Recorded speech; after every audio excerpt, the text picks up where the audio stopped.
بسم الله والحمد لله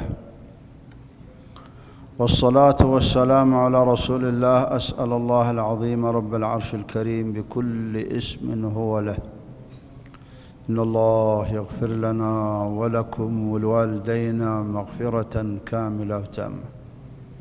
أسأل الله يجعل هذا المجلس موجب للرحمة والمغفرة والرضوان.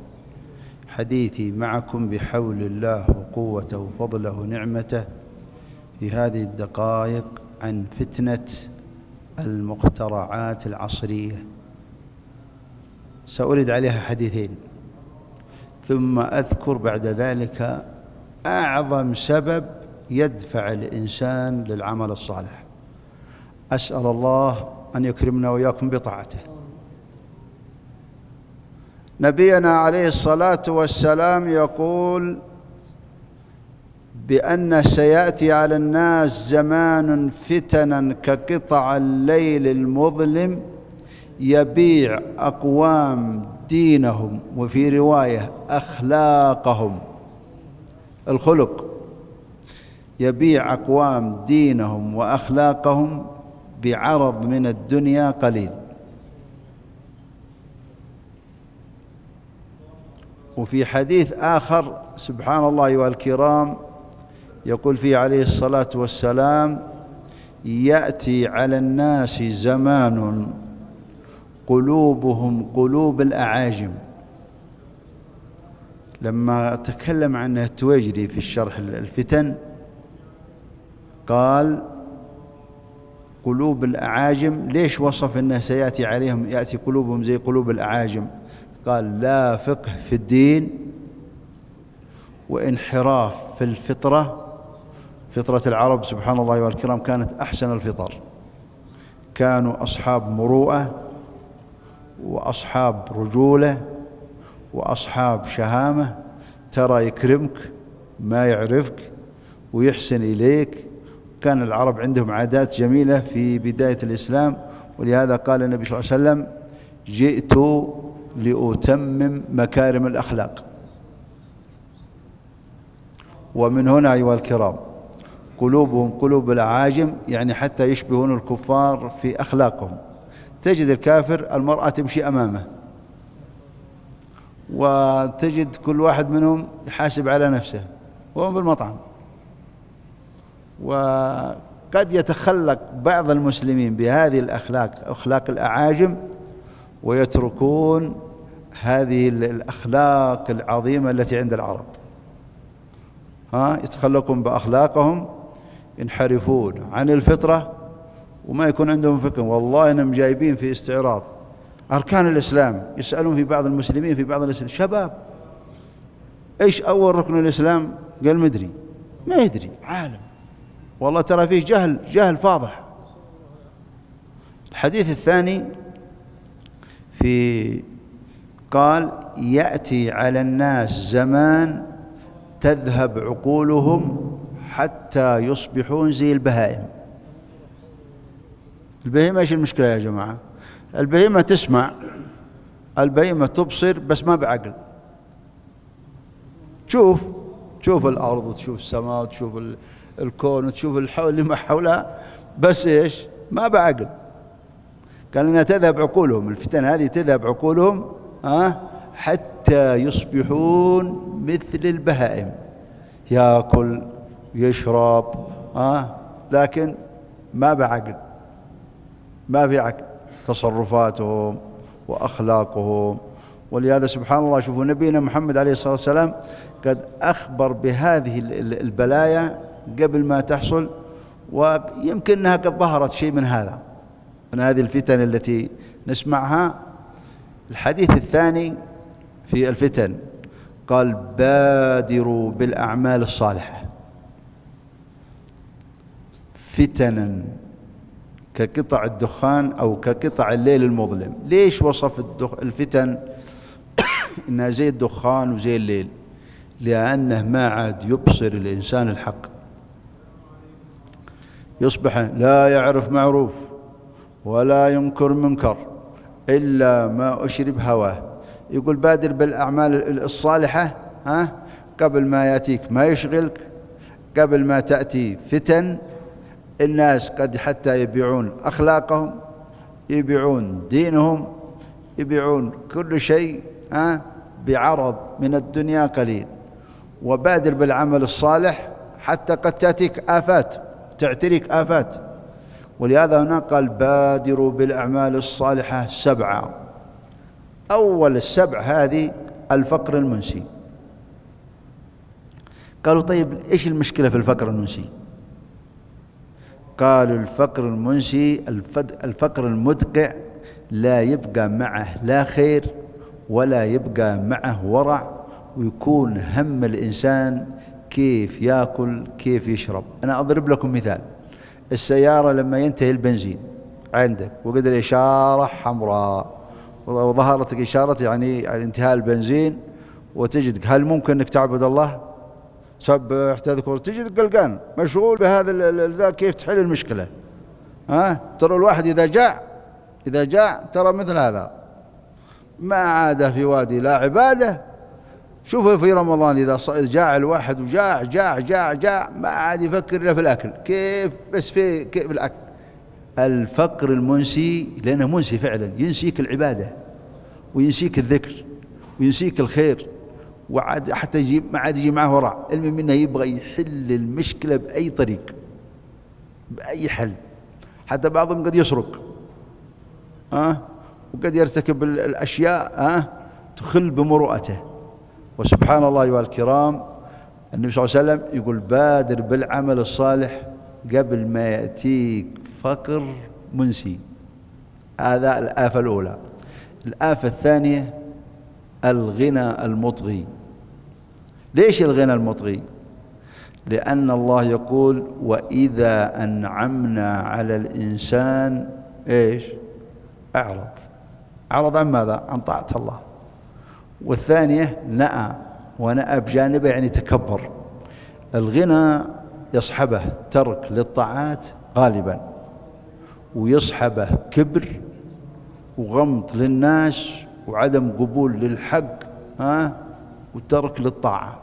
لأن مشكلة كبيرة ترى الغنى هذا يصحب الآفات هذه اللي هي يصحبها كذا أشر بطر، ترك للعبادة، ترك للخير. وأسأل الله أن يعافينا من الطغيان. الثالثة قال المرض المفسد. المرض المفسد يفسد ماذا؟ يفسد البدن. وإذا اختل عضو عندك تختل عندك نوع من العبادة. مثلا عندك آلام في الركب ما تستطيع تسجد، آلام في قدميك ما تستطيع تمشي للمسجد، تمشي على. ولهذا المرض إما يضعف العبادة ولا يحول بينك وبين الخير. يعني تخيل إنك تريد تصلي ركعتين وعندك آلام شديدة، تقرأ القرآن ما تستطيع. لكن أنت إذا مثلا ما أنت مريض، شوف كيف إقبالك على القرآن. الصحة نعمة، وهو يقول لك اغتنم صحتك قبل ماذا؟ قبل مرضك. اغتنم الصحة قبل المرض.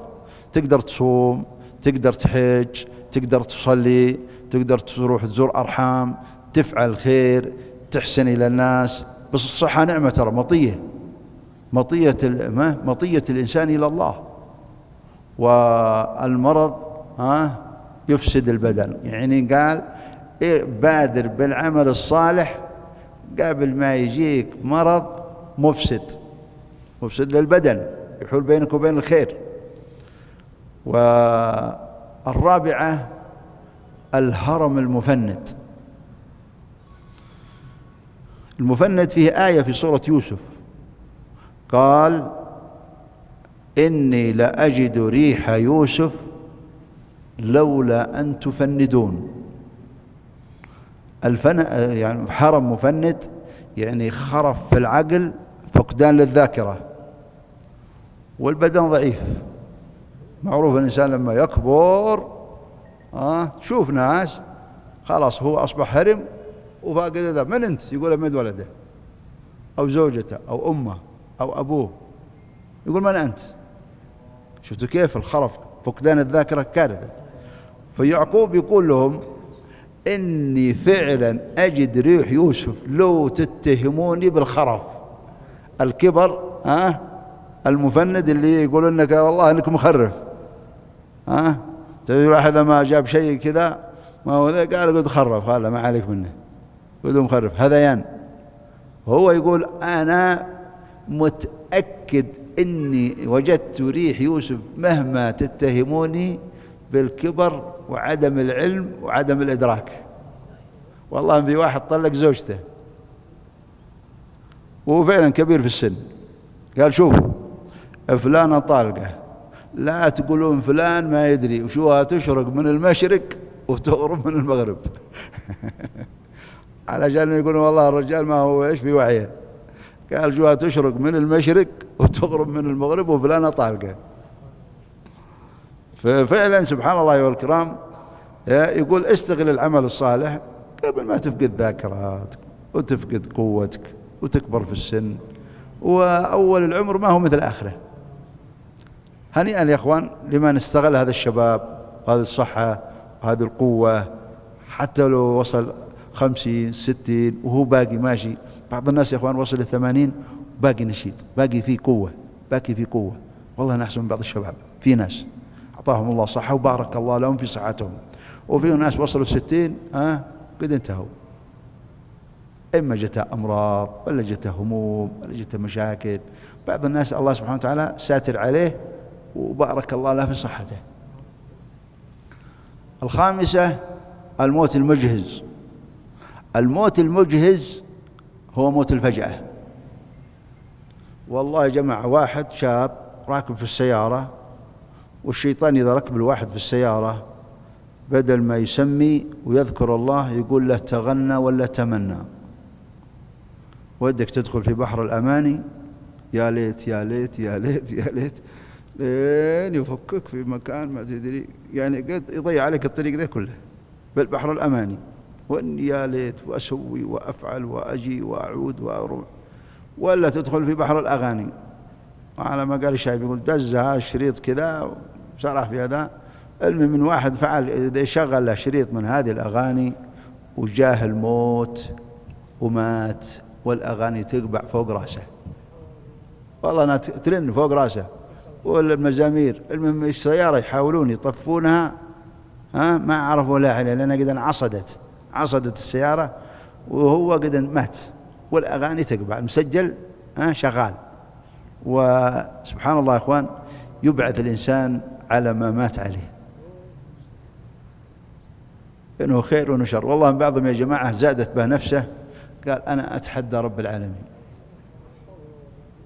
وما هو على في تلفزيون ما يدري فين هو، في أي مكان في أي بلد، ويتحدى رب العالمين، وإن الله يضخم لسانه ليه ما زاد يتكلم في مكانه.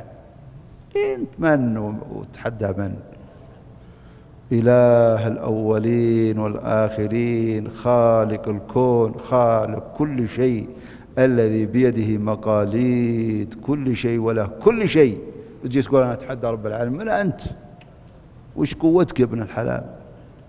وبعضهم يا أخوان مات على الكفر وعلى الإلحاد، مزق المصحف جاه الموت، واللي جاه وهو على الإذاعة، واللي مات على خير واللي مات على شر. يعني الآن أنتم تصورتوا الموت الفجأة.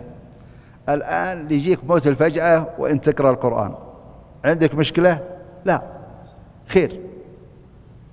ولهذا قال موت الفجأة راحة للمؤمن وأخذة آسف، يعني أخذة غاضب من رب العالمين للفاجر والكافر. أنت لأنه ليش استعاذ الرسول من موت الفجأة؟ لأنه مظنة أن تموت على سيئة، فيجيك الموت والواحد على معصية تنزل عليه ملائكة، تحذر عليك ملائكة رب العالمين، إما ملائكة الرحمة تخيل قد تشوفهم نازلين عليك وأنت على شر العمل ولا على خير العمل، كلها إذا كان إنسان على خير هنيئا له، وإذا كان على شر فالويل له. الويل ثم الويل لمن عصى الله في القبر وفي الموت ويوم القيامة. السابعة وهي اللي فتنة المخترعات العصرية فيها. الدجال قال وفتنة المسيح الدجال، قال بادروا بالأعمال، والمسيح الدجال ذكر السابعة فشر غائب ينتظر.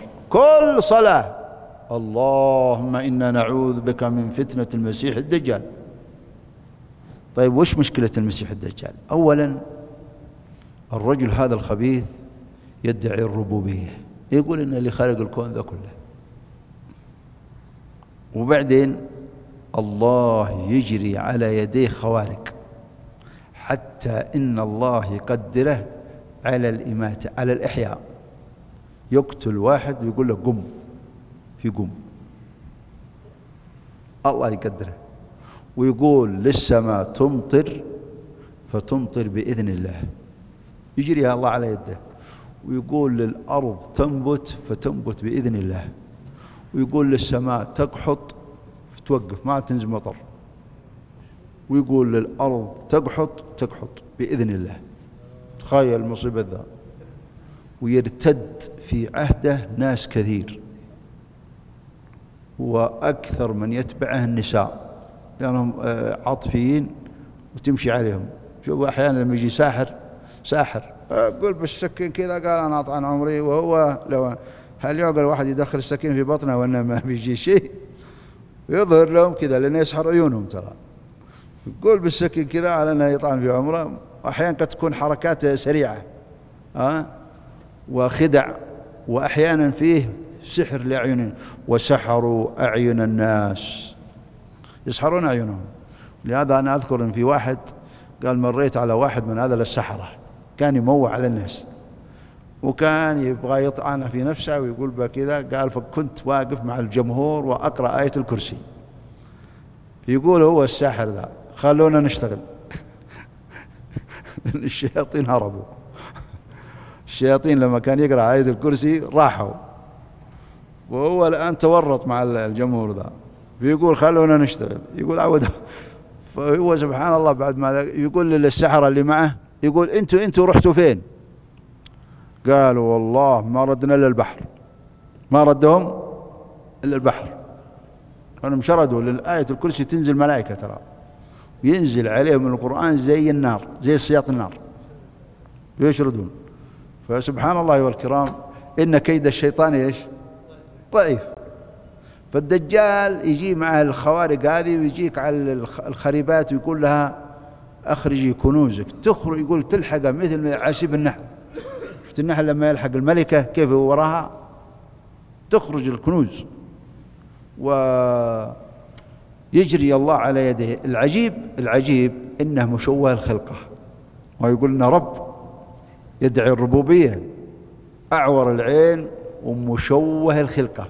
ولهذا وصف بعض العلماء الأولين المشوه الملعون، مشوه ملعون. وفوق هذا الله جعل على جبهته مع أنه مشوه الخلقة أعور، وله رب كان سوى خلقته. والله جميل، الله جميل يحب الجمال. ولهذا نقول يا ذا الجلال، يا ذا الجلال، يا ذا العظمة والإكرام والكرم. فالله جميل سبحانه وتعالى متصف بكل صفات الكمال والجمال. وهذا الأعور سبحان الله والكرام الدجال مشوه الخلقة ومكتوب على جبهته كافر، يقراه المؤمن سواء كان يقرأ ولا ما يقرأ. والكافر والمنافق ما يقراها، حتى لو كان يقرأ ما يقراها، ما يقرأ هذا الكلام اللي مكتوب على جبهته إلا مؤمن. مكتوب على جبهته رحمة من الله، بين لك أن هذا الإنسان خبيث. ومع هذا قال النبي من سمع به فلينأ عنه، لا يقربه، ابتعد، ما تدري ايش يحصل لك. لأن يجي ناس يفتنون، لأن مع خوارق شيء ما تخطر لك على بال. فالعجيب أن مكثة في الأرض 40 يوم، يوم كسنة ويوم كشهر ويوم كأسبوع ويوم كبقية أيامنا، يعني بالحساب سنة مكثة بالأرض، سنة وشهرين وكسر، سنة وشهرين. دقيقة من فضلك. مكثة بالأرض سنة وشهرين. وسبحان الله حتى المخترعات العصرية هذه سبحان الله أيها الكرام في الوقت الحالي يسمون الذكاء الاصطناعي.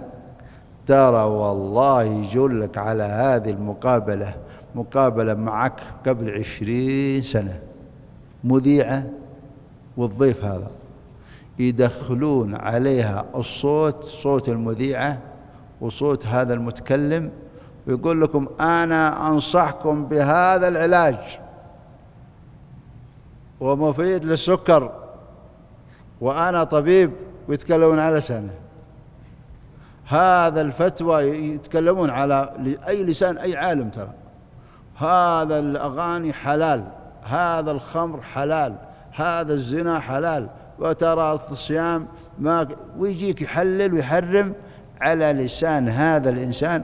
ولهذا الظاهر مشايخ يتبرون من هذه المقاطع التي طلعت على ألسنتهم. الذكاء الاجتماعي مصيبة المصايب. شفتوا كيف هذه المخترعات خطيرة، وكل ما بيتقدم بنا زمان بتنفتح علينا مصائب أسأل الله أن يحمانا منها. والساعة آخر شيء الساعة. بالنسبة للساعة أيها الكرام قال والساعة أدهى وأمر. أدهى من الست ذي كلها. عاد مع الفقر دنيا، والغنى فيه دنيا، وممكن تصحح وضعك، ومع المرض ومع هذه الأشياء كلها، إلا أن الساعة، لأنه هو الآن إذا قامت الساعة عاد تقدر تزود عمل صالح. هو يقول بادر بالعمل الصالح قبل إيش؟ قبل الآفات ذي كلها. أكبر مصيبة قيام الساعة. لا ينفع نفسا إيمانها لم تكن آمنت من قبل أو كسبت في إيمانها خير. جيت تقول والله أنا آمنت بك يا رب، ما عاد ينفع. إذا طلعت الشمس من المشرق لا ينفع نفسا إيمانها لم تكن آمنت. وأي واحد يسبح يذكر الله يوم القيامة بعد الموت ما ينفعه. هنا تسبيحة واحدة تنفعك، استغفار واحد ينفعك. الاستغفار مهم. والاستغفار ترى يا أخوان الناس يظنون أن الاستغفار فقط في ذنوب في مخيلتي، أنا فعلت معصية كذا أستغفر الله. لا، فيه توبة عامة تشمل جميع الذنوب. اللهم إني أسألك أن تغفر لي ذنوبي جميعا، لا يغفر لي ذنوبي جميعا إلا إيش؟ إلا أنت. تستغفر الله من كل ذنب، في السر في العلن، قدمته أخرته أمام الناس من ذا وما أنت أعلم به. اغفر لي كل ذنب أعلمه أو لا أعلمه، اغفر لي كل معصية، اغفر لي كل شرك. المهم إنك إيش تطلب من الله؟ يغفر لك جميع الذنوب اللي تعلمها، ولا تجي تعدد اغفر لي ذنب كذا. الأدعية اللي وردت من الواردة في الاستغفارات هذه مهمة جدا. فالاستغفار والخير الآن ينفع. إذا قامت الساعة لا ينفع نفس، لأن سننتقل من الدنيا إلى الآخرة، وسننتقل من دار الجزاء إلى منين وفين. تسأل عن عمرك، عن شبابك، عن مالك، عن علمك، ماذا عملت وماذا عملت، وتسأل ماذا كنت تعمل وماذا أجبت المرسلين. أخيرا أيها الكرام، أنا ذكرته وسأختصره.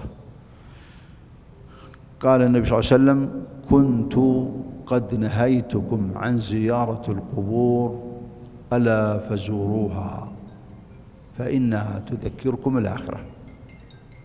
طيب ليش؟ فيها عبرة وفيها حكمة وفيها عظة، تلين القلوب القاسية وتزهد الإنسان في الدنيا وتدفعه للعمل الصالح وتجعله يترك كل ذا. أنا لو قدر لي إني زرت المقبرة لي 6 فوائد.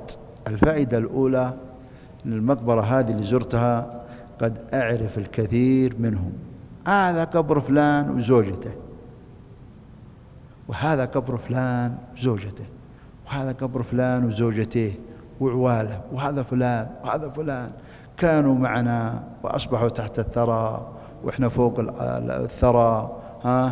وما هم يقولون أنتم في الحق وإحنا من الحق، هم الشيبان يقولون ما يعرفون أنتم السابقون، يقولوا أنتم في الحق وإحنا من الحق، اختصروها.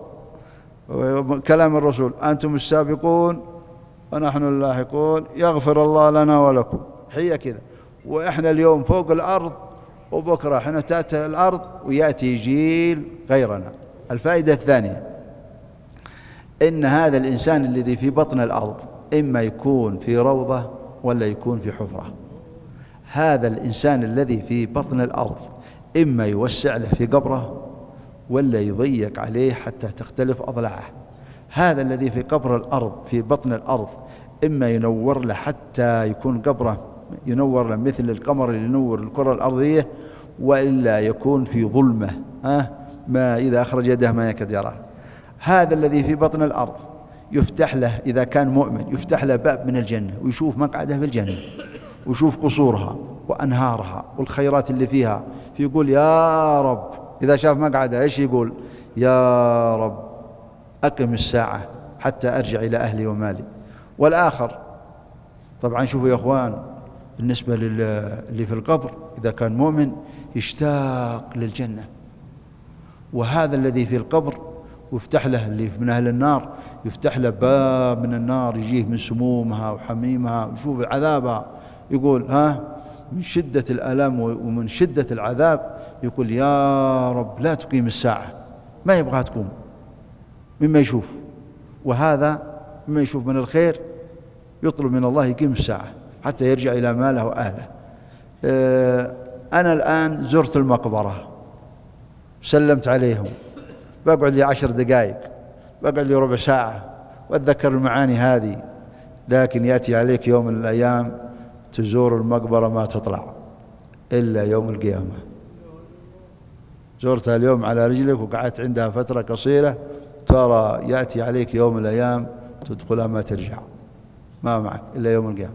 شوف إيش قالوا قبل 100 سنة كنا موجودين، 100 سنة ما كنت موجود، عمرك 100 سنة وبعد 100 سنة ما أنت موجود، بعد 100 سنة ما أنت موجود، قبل 100 سنة ما أنت موجود، بعد 100 سنة. طيب والحل؟ اشتغل عمرك. الثانية هذا اللي في القبور. الثالثة هذا اللي في القبور إما منعمين ولا معذبين. يقول الله كل نفس ذائقة الموت وإنما توفون أجوركم. صلاتك صيامك طاعة الله الخير تجده، واللي مشى عكسها لا صلاة ولا صيام تحصلها قدامك، والله يعافينا. أخيرا يا أخوان يقول الله يا أيها الناس اتقوا ربكم واخشوا يوم لا يجزي والد عن ولده ولا مولود هو جزي، إلى أن قال إن وعد الله حق. وش وعده؟ الموت، القبر، الجنة، النار. يقول الله ثم نفخ فيه أخرى فإذا هم قيام ينظرون. ترى والله نفخة غدا والكل هاب فوق الأرض. إحنا هنا نروح المسجد والله ماني بصلي والله ما بصلي والله أؤمن والله، لكن غدا والله تقوم من القبر يقول انطلقوا إلى ما كنتم به تكذبون. يجد الكافر نفسه يسعى بأقصى سرعة إلى النار، ما يتصرف. انطلق انطلقوا لازم يقول الله ماني قايم، يجد نفسه يجري إلى النار جري، ما يتحكم. هنا تتحكم بس هناك لا، هنا تهرب بس هناك ما في هروب. هنا تقول والله ما بصلي، لكن غدا ثم نفخ فيه أخرى فإذا هم قيام ينظرون. الكل واقف ما تقدر تقعد، مشلول تقوم، والكل واقف. وغدا صعبة يا جماعة بكل ما تعني الكلمة.